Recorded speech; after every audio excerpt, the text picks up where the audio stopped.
से गुजरते हो और वहां पे अगर किसी किसान और किसी की पैदावार को नुकसान होता है तो उसको बचाओ।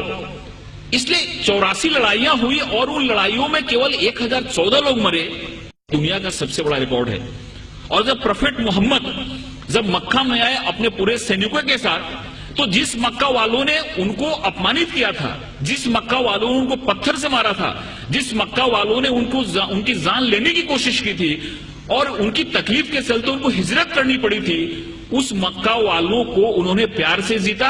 और वो मक्का की जो फतह थी, ऐसी फतह थी जिसमें खून का एक कतरा भी नहीं बना। प्रोफेट मोहम्मद को जितना अपमानित किया गया था, प्रोफेट मोहम्मद की जिंदगी को जितनी तकलीफ दी गई थी, अगर वो चाहते तो जिस समय उन्होंने मक्का में प्रवेश किया, मक्का की फतह की, उस समय हजारों लोगों का कत्ल करा सकते थे, लेकिन एक भी खून का कतरा नहीं बहा और बड़े प्यार और मोहब्बत के साथ उन्होंने मक्का को फतह किया। इससे यह बात सामने आती है कि शांति और अमन इस्लाम का मकसद है। तलवार उठाई उन्होंने, तलवार इसलिए उठाई कि तलवार उठाने का उनको हुक्म था, मजबूरी थी तलवार उठाना, कि अगर तलवार नहीं उठाते तो मजहब का क्याम नहीं हो सकता।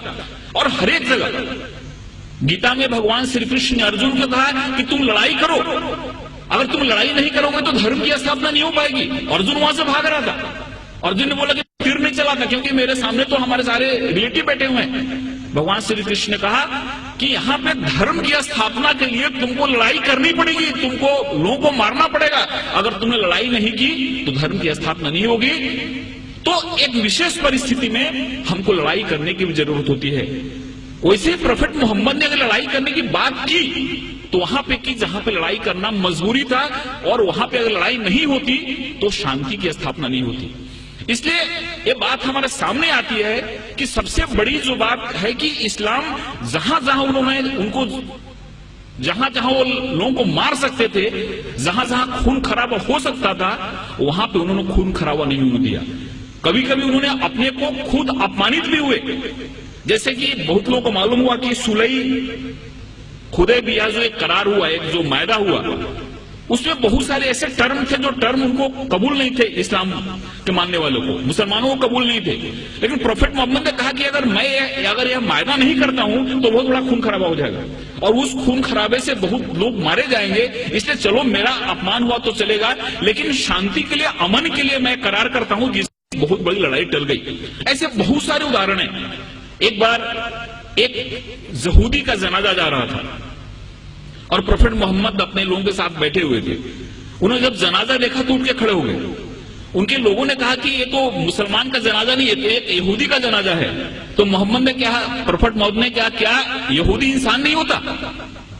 ये सारी चीजें हमारे सामने आनी चाहिए। उस बूढ़ी औरत की कहानी मालूम है कि उसको ऐसा लगता था कि यहाँ पे इस्लाम बढ़ रहा है, मोहम्मद नाम का ऐसा शख्सियत है जो सबको इस्लाम में ले जा रहा है, इसलिए वो गांव छोड़ के जा रही थी।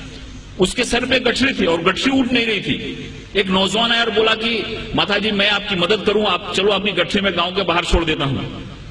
औरत ने उनको गठरी दी और वहां से नौजवान उस गठरी को अपने सर पे लिया और गांव के बाहर गया और बोला कि आप ठीक है, आप गठरी लो जाओ। उस औरत ने पूछा कि कैसा नेक इंसान है जो अपने सर पे मेरी गठरी लेके जा रहा है। उसने पूछा कि तुम्हारा नाम क्या है? इन्होंने कहा कि मुझको मोहम्मद कहते हैं।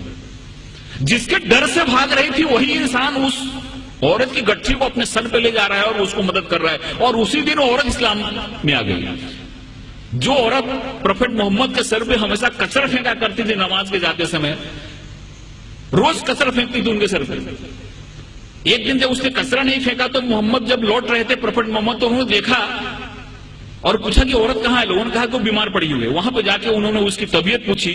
उस औरत को लगा कि जिस इंसान को मैंने इतनी तकलीफ दी, जिसको इतना मैंने अपमानित किया, जिसके सर पे मैंने कचरा फेंका, वो कैसा इंसान है कि मैं मेरी तबीयत बिगड़ने पे मेरा हाल पूछने आ रहा है। और वहां पर इस्लाम उसने कबूल कर लिया। एक चीज लोगों के सामने आना चाहिए, ये जो तहम्मुल है, ये जो हमारी सहिष्णुता है, ये जो हमारा एक इंसानियत के प्रति प्रेम है, ये हदीस में और प्रोफेट मोहम्मद की जो सुन्नत है, ये जब हमारे लोगों के सामने आती है तो हमको समझ में आता है। एक हमारे बहुत नजदीक के मित्र हैं जयपुर के, उनको कई बार मैंने मुशायरे के लिए बुलाया। उन्होंने दो चीज मुझको बताई। ये दोनों चीजें मुझको कहीं रेफरेंस मिला नहीं है, लेकिन उन्होंने बताई। उन्होंने पहला ऐसा बात